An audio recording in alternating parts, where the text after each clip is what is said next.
Back to the channel. मैं हूं दिव्या और हम पढ़ रहे हैं partnership accounting. Fundamentals of partnership accounting पूरा खत्म हो चुका है। हमने सारे इंपॉर्टेंट टॉपिक्स कवर कर लिए हैं, तो मेक श्योर आप सारी वीडियोस देख लें। राइट, गुडविल की वैल्यूएशन हम देख चुके हैं। कौन कौन सा मेथड देखा? Average method, weighted average method, then we move to super normal profits method, और फिर हम आए थे कैपिटलाइजेशन मेथड में, जिसमें और दो पार्ट्स थे, capitalisation of super normal profits and capitalisation of your average profits. अब एक तरीके का क्वेश्चन देख लेते हैं जिसमें हमारे पास जो प्रॉफिट है वो डायरेक्टली गिवन नहीं होगा, हमें उसमें थोड़े से चेंजेस लाने होंगे। राइट, अब फॉर एग्जांपल आपको गुडविल गिवन है कि आपको एवरेज प्रॉफिट मेथड से कैलकुलेट करनी है, 5 साल का प्रॉफिट गिवन है, लेकिन आपको गिवन है कि भाई कुछ एडजस्टमेंट्स करनी पड़ेंगी आपको प्रॉफिट्स में। तो मेनली इसमें 3 तरीके की एडजस्टमेंट्स होती हैं। हम वो तीनों एडजस्टमेंट्स एक ही क्वेश्चन में कवर कर लेंगे और फिर गुडविल का वैल्यूएशन खत्म, और फिर हम आएंगे कि एडमिशन ऑफ पार्टनर में गुडविल की अकाउंटिंग कैसे होती है। वैल्यूएशन तो सबके लिए सेम रहेगी, चाहे रिटायरमेंट हो, डेथ हो, अमेलगमेशन हो, कोई भी चीज हो, उसमें वैल्यूएशन गुडविल की सेम रहेगी। अकाउंटिंग जो होगी गुडविल की वो हर किसी केस में अलग होगी। तो इसके बाद हम देखेंगे एडमिशन ऑफ पार्टनर में आपकी गुडविल की अकाउंटिंग किस तरीके से की जाती है। तो क्वेश्चन है हमारे पास, एक बड़ा अच्छा सा क्वेश्चन हमने लिया है। आई हैव ट्राइड कि इसमें सारी चीजें कवर हो जाए। Calculate goodwill of the firm on the basis of 3 years of purchase of past 5 year average profits. अब हमें 5 साल के एवरेज प्रॉफिट्स गिवन है 14 से लेके 18 तक। राइट, तो सबसे पहले एक टेबल बना लेते हैं और सारे प्रॉफिट्स लिख लेते हैं। ठीक है भाई, यहाँ पे एक मैं टेबल बना रही हूँ, ये इस तरीके का टेबल दिखेगा और 5 साल के इसमें प्रॉफिट्स दिखेंगे। तो कौन कौन सा साल है? 2018, ठीक है, 2017, चलिए भाई गर्मी थोड़ी कम होगी, बारिश भी स्टार्ट हो गई है। Right, 2016, then we have 2015 and we have 2014। चलिए, ये आ गए हमारे पास आपके 5 साल। चलिए अब आ जाते हैं यहाँ पर, जो हम पूरा डेटा लिखेंगे वो यहाँ पर लिख देंगे। ओके, अब हमें गिवन है 2014 में प्रॉफिट कितना था, तो मैं यहाँ पे दिखा रही हूँ प्रॉफिट्स। ठीक है, कितने कितने प्रॉफिट्स थे। अब ये ईयर एंडिंग है 31 मार्च, क्वेश्चन में स्पेसिफाइड है, मतलब हम फाइनेंशियल ईयर फॉलो कर रहे हैं 1 अप्रैल से 31 मार्च। तो 31 मार्च 2014 को प्रॉफिट कितना दिखा रहा था हमारा P&L अकाउंट? 51,000। ये दिखा रहा था 2,10,000। ठीक है, ये दिखा रहा था 3,20,000 और ये दिखा रहा था 3 लाख, और लास्ट में हमारा आ रहा है 2,90,000। चलिए ये तो आ गया हमारा। ठीक है, अब अगर नॉर्मल क्वेश्चन होता तो आप सिंपल क्या करते, इन सबको ऐड करते, डिवाइडेड बाय 5 करते और आपके पास एवरेज प्रॉफिट आ जाता। लेकिन इस क्वेश्चन में हमारे पास कुछ एडजस्टमेंट्स गिवन है। तो सबसे पहले बात कर लेते हैं एडजस्टमेंट्स की। तो सबसे पहले हमारा closing stock for the year ending 31 मार्च 2017। तो पहले हम कहाँ की बात कर रहे हैं? यहाँ की बात कर रहे हैं। तो एडजस्टमेंट कौन सी ईयर की है? 2017। ठीक है, वॉज अंडर वैल्यूड बाय ₹60,000। तो क्लोजिंग स्टॉक को हमने अंडर वैल्यू किया था 60,000 से। अब बेटा हमारे पास 2 तरीके के स्टॉक्स होते हैं, ओपनिंग स्टॉक, क्लोजिंग स्टॉक। ठीक है, अब इन दोनों के साथ 4 पॉसिबिलिटीज बनती हैं। ओपनिंग स्टॉक को अंडर वैल्यू कर दिया या ओवर वैल्यू कर दिया, ये बन गए 2 केस, और क्लोजिंग स्टॉक को ओवर वैल्यू कर दिया या अंडर वैल्यू कर दिया, ये बन गए 2 और केस। तो टोटल 4 केसेस होते हैं एडजस्टमेंट के। तो देख लेते हैं इसका इम्पैक्ट क्या होता है। हम लोग बनाते हैं ट्रेडिंग अकाउंट। ठीक है, ये बनता है हमारा ट्रेडिंग अकाउंट, ये बन गया। यहाँ पर आता है आपका ओपनिंग स्टॉक, यहाँ आती है आपकी परचेजेस और जितने भी आपके डायरेक्ट एक्सपेंसेस होते हैं। राइट, यहाँ पे आ जाती है आपकी सेल्स और यहाँ पे आ जाता है आपका क्लोजिंग स्टॉक और यहाँ पे आ जाता है आपका ग्रॉस प्रॉफिट, या फिर इस साइड होगा तो ग्रॉस लॉस। ठीक है, अब अगर मैं कह रही हूँ कि क्लोजिंग स्टॉक को हमने ओवर वैल्यू कर दिया है, क्या कर दिया है? ओवर वैल्यू कर दिया है, मतलब इसकी वजह से ग्रॉस प्रॉफिट की वैल्यू क्या हुई होगी? बढ़ गई होगी। तो जब हमें प्रॉफिट की वैल्यू ठीक करनी है, तो अगर क्लोजिंग स्टॉक ओवर वैल्यू हुआ है तो उसे वापस से क्या करना पड़ेगा? माइनस करना पड़ेगा।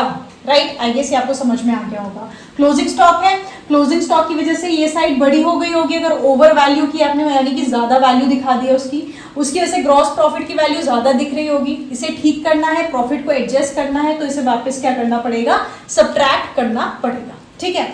दूसरा केस बनता है अगर हमारा क्लोजिंग स्टॉक क्या होगा, अंडर वैल्यू होगा। अगर अंडर वैल्यू होगा तो इसकी वजह से ग्रॉस प्रॉफिट की वैल्यू कम आ रही होगी, राइट। तो हमें इसे क्या करना पड़ेगा, ऐड बैक करना पड़ेगा। हमारे क्वेश्चन में कौन सा केस बन रहा है, अंडर वैल्यू किया गया है हमारे क्लोजिंग स्टॉक को, कितने से, हमें किया गया है 60,000 से, तो मतलब हमें इसे ऐड बैक करना पड़ेगा, राइट। और हमारी जो प्रॉफिट है उसकी वैल्यू सही आ जाएगी। तो मैं यहाँ पर दिखा रही हूँ, हमने क्या किया है, अंडर वैल्यू किया था, under value of closing stock. कौन से ईयर एंड में, 31 मार्च 2017। तो यहां पर 60,000 क्या हो जाएगा, ऐड हो जाएगा, ठीक है। चलिए ये तो हो गया। मैम इसकी और कोई इंप्लीकेशन है, बिल्कुल है। यहाँ का क्लोजिंग स्टॉक 2018 का जो ईयर एंड है यानी कि 1 अप्रैल 2017 के लिए क्या बनेगा, वो ओपनिंग स्टॉक बनेगा, राइट, ओपनिंग स्टॉक। अब यहाँ पर अगर हमने अंडर वैल्यू किया है अपने क्लोजिंग स्टॉक को, राइट, मतलब ओपनिंग स्टॉक क्या हुआ होगा, अंडर वैल्यू हुआ होगा। तो अब देख लेते हैं ओपनिंग स्टॉक में क्या होता है। अगर बेटा ओपनिंग स्टॉक ओवर वैल्यूड होता है, ठीक है, तो इसकी वजह से ग्रॉस प्रॉफिट क्या हो जाता है, कम हो जाता है, राइट। तो इसे हमें क्या करना पड़ता है, ऐड बैक करना पड़ता है अपने प्रॉफिट में, राइट। और उसी तरीके से अगर ओपनिंग स्टॉक अंडर वैल्यू होता है, क्या होता है, अंडर वैल्यू होता है, यानी कि इसकी वैल्यू हम कम दिखा देते हैं, तो इसकी वजह से ग्रॉस प्रॉफिट की वैल्यू बढ़ी हुई आती है। तो इसे वापस से क्या करना पड़ता है, सब्ट्रैक्ट करना पड़ता है। तो मतलब 2017 1 अप्रैल या 2018 31 मार्च का जो आपका ओपनिंग स्टॉक होगा वो क्या होगा, अंडर वैल्यूड होगा। तो उसे क्या करना पड़ेगा, माइनस करना पड़ेगा। तो 2018 के प्रॉफिट में से हमें 60,000 क्या करना पड़ेगा, माइनस करना पड़ेगा, क्योंकि यहाँ पे ओपनिंग स्टॉक की वैल्यू क्या थी, अंडर वैल्यूड थी बाय ₹60,000।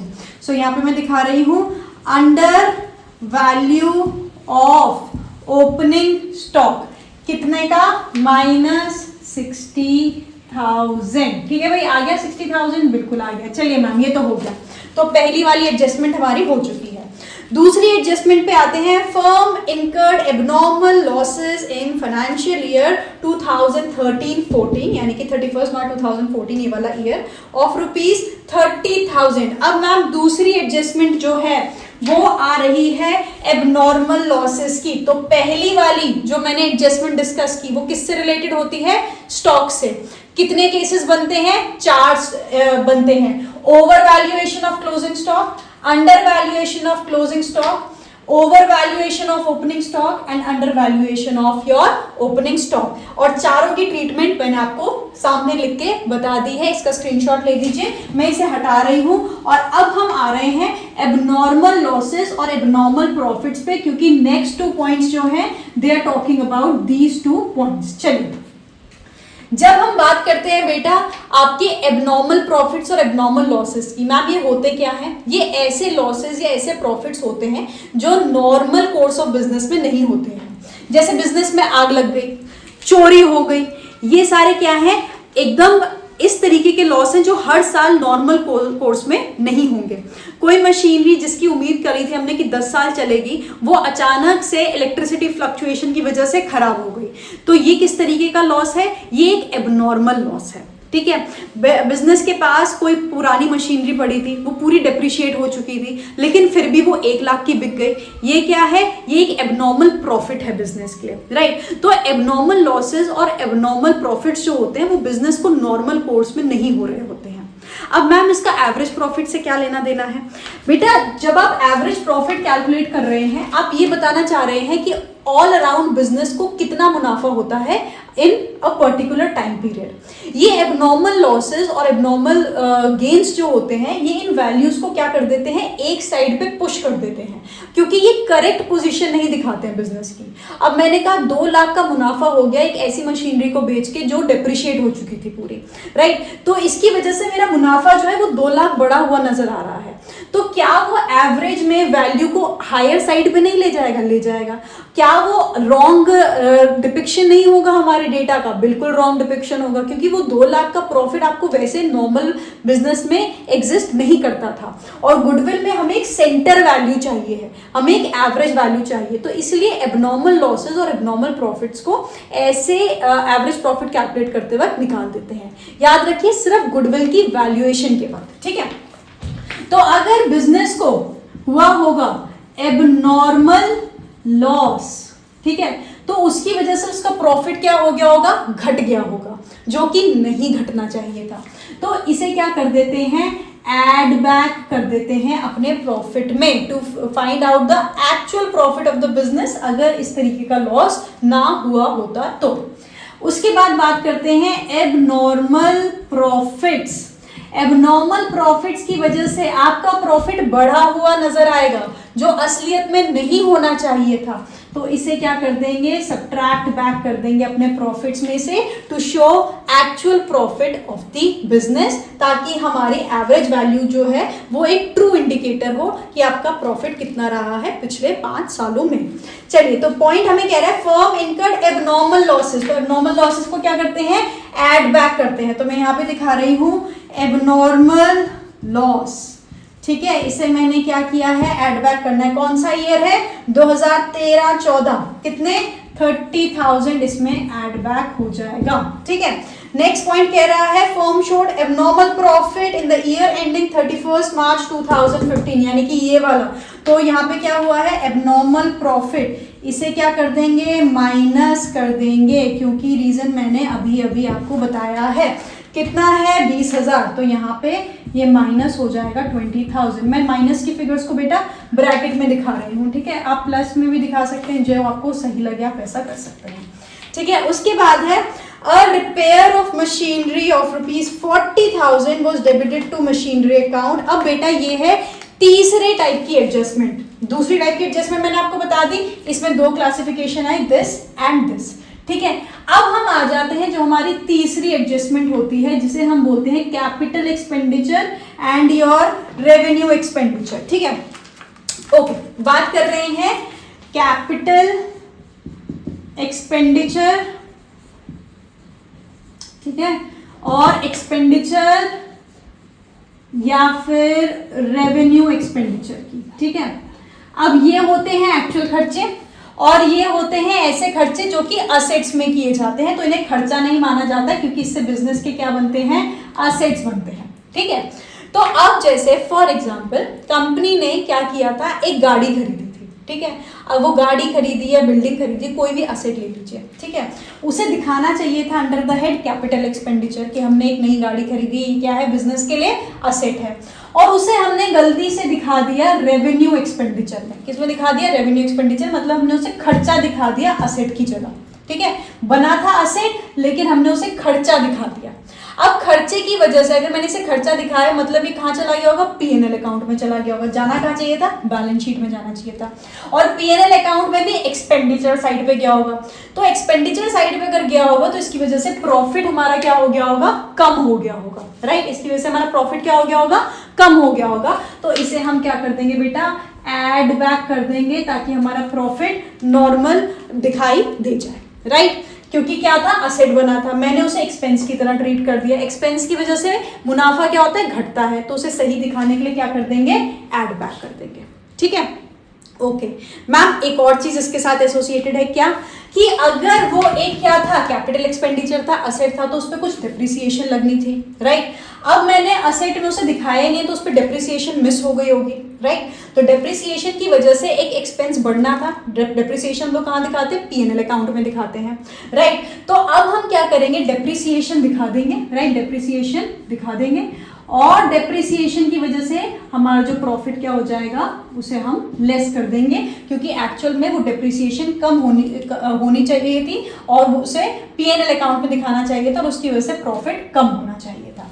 तो ये हो जाएगी इसकी एडजस्टमेंट, अगर आपने कैपिटल एक्सपेंडिचर को रेवेन्यू एक्सपेंडिचर में दिखा दिया है तो, राइट। अब इसका फ्लिप साइड क्या होगा, रेवेन्यू एक्सपेंडिचर था, कैपिटल एक्सपेंडिचर में दिखा दिया कि भाई गाड़ी ठीक करवाई थी और उसे गलती से हमने असेट डेवलपमेंट में दिखा दिया कि भाई हमने इतने का असेट खरीदा है।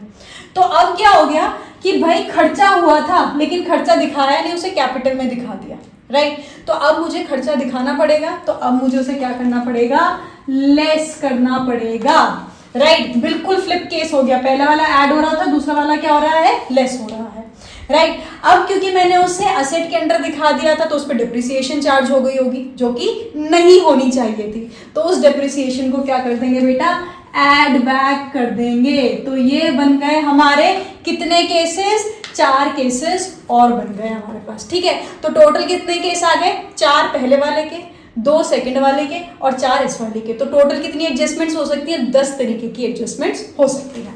अब हम देख लेते हैं हमारा कौन सा है। A repair of machinery of rupees 40,000 was debited to machinery account।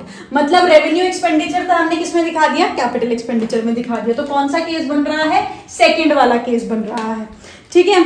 On 1 February 2017 depreciation charge at the rate of 10% per annum according to straight line method। अब सबसे पहले तो देख लेते हैं कि भाई रिपेयर ऑफ मशीनरी कितने की थी, 40,000 की। इसे हमने डेबिट कर दिया मशीनरी अकाउंट पे, मतलब हमने एक्सपेंस नहीं दिखाया है जिसकी वजह से प्रॉफिट बढ़ा हुआ नजर आ रहा होगा, तो उसे हम क्या कर देंगे, लेस कर देंगे। क्या कर देंगे, हम उसे माइनस कर देंगे। तो यहाँ पर मैं दिखा रही हूँ रिपेयर ऑफ मशीनरी, चलिए जी, रिपेयर हुई मशीनरी, उसकी वजह से प्रॉफिट कम होना चाहिए था, नहीं हुआ है, तो उसे कर देंगे। कौन से ईयर के लिए है, 1 February 2017, यानी कि यहाँ पर तो कितने का है, 40,000, यहाँ लिख दीजिए 40,000। चलिए जी, ये तो हो गया। उसके बाद आ जाते हैं डेप्रिसिएशन पर, ठीक है। कब हमने दिखाया, 1 February को, तो कितने मंथ्स के लिए डेप्रिसिएशन चार्ज की होगी, 2 मंथ्स के लिए, 31 March 2017 के लिए, राइट। तो ये हो जाएंगे February एंड March, 2 मंथ्स।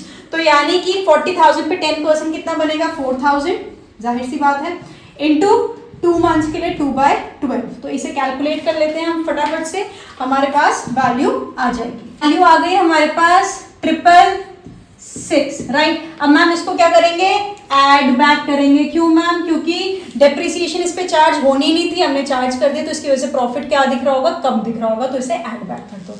अब मैम एक और चीज, अगले साल भी तो हमने इस पे डेप्रिसिएशन चार्ज की होगी, राइट, उसे भी तो ऐड बैक करना पड़ेगा, बिल्कुल करना पड़ेगा। अगले साल कितनी डेप्रिसिएशन होगी, पूरी 4,000, तो उसे ऐड बैक कर देंगे हम किसमें, 2018 में, राइट। तो अब आपके पास आ गया भाई कि एक्चुअल प्रॉफिट कितना होना चाहिए है। 2014 के लिए कितना हो जाएगा, 81,000, राइट। उसके बाद यहां देख लेते हैं, यहां कितना था, 2,10,000 माइनस 20,000, तो कितना बनेगा, 1,90,000। ये आ गया आपका दूसरे साल का मुनाफा। 2016 में कोई भी चेंजेस नहीं हुए हैं, तो ये हो जाएगा 3,20,000, ठीक है, ये हो गया। अब next 3 lakh plus 60,000, this gives us 3,60,000, right. Minus कर देंगे 40,000, so this is 3,20,000 and this would be 3,20,666, right. ये आ गया हमारे पास। अब आ जाते हैं लास्ट वाले पे, 2,90,000 minus 60,000, so this will be 2,30,000 और ये आ जाएगा 2,34,000। तो ये आ गए बेटा हमारे 5 साल के प्रॉफिट। अब मुझे फटाफट से एवरेज प्रॉफिट मेथड से बताओ कितना आएगा प्रॉफिट। अब एवरेज प्रॉफिट मेथड जब यूज करेंगे तो मैं क्विक सी रिवीजन दे देती हूँ आपको। एवरेज प्रॉफिट में हम लोग क्या करते हैं, हम लोग करेंगे 81,000 plus 1,90,000 plus 3,20,000 plus 3,20,666 plus 2,34,000 divided by 5, ठीक है। ये आ जाएगा आपका एवरेज प्रॉफिट। उसके बाद गुडविल कितना है, कौन कितने ईयर्स ऑफ परचेज है, 3 है। तो ये जो एवरेज आएगा इसे मल्टीप्लाई कर देंगे कितने से, मल्टीप्लाइड बाय 3, तो हमारी गुडविल की वैल्यू आ जाएगी। तो फटाफट से मुझे कमेंट सेक्शन में बताओ कि एवरेज प्रॉफिट कितना आ रहा है और फिर goodwill for the purchase of 3 years कितनी आ रही है, राइट।